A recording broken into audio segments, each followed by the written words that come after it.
Hey there, Susan here, and today I'm going to talk about sugar. I know there are a lot of you who maybe you have a sugar problem or maybe you consider yourself a sugar addict.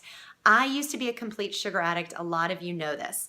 Now, the thing about sugar is it is addicting, it's intoxicating, it's socially acceptable, and it's everywhere. For those of you who may be addicted to sugar, you will probably agree with me that it messes with our emotions. Sugar makes us tired, sluggish, miserable, depressed, just moody overall. So the thing about it though is it is addicting. It's like a drug. Studies today show that sugar is as addicting as cocaine and heroin.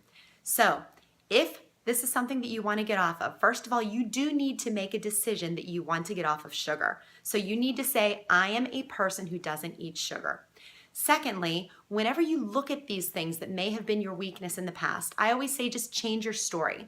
Instead of looking at things like cookies, cupcakes, donuts, whatever your weakness may be, instead of looking at those things and thinking, oh, they're so beautiful, oh, they're so delicious, what you need to do is look at them as a drug, as opposed to a food, because sugar affects us the same way that drugs do. So first of all, you have to look at it as something different. Secondly, instead of thinking again about how it's going to make you feel whenever you're eating this sugary food, you need to think about how it's going to make you feel later, which 9 times out of 10, sluggish, tired, miserable, maybe you get a headache from sugar.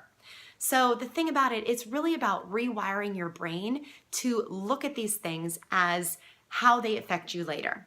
Now, cold turkey is best. How many of you know anyone who quit smoking? Most likely they did not wean themselves off of cigarettes. Most likely they quit cold turkey. So if this is something that you know you want to do, start today.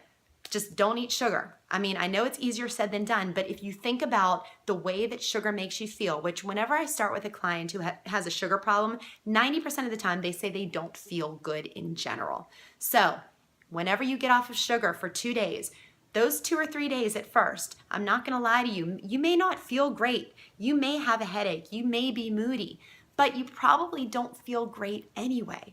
But just keep thinking, it only takes about 3 days of not eating sugar at all to feel so much better. I always say that the greatest gift that you can give your body is to get off of sugar. It's amazing how much better we're capable of feeling. So for those of you who have sugar problems, I hope you're starting today. I hope you're starting this week to just get off of it. Again, it is a decision. It's about looking at sugar differently than you have before. Have a great day, everyone.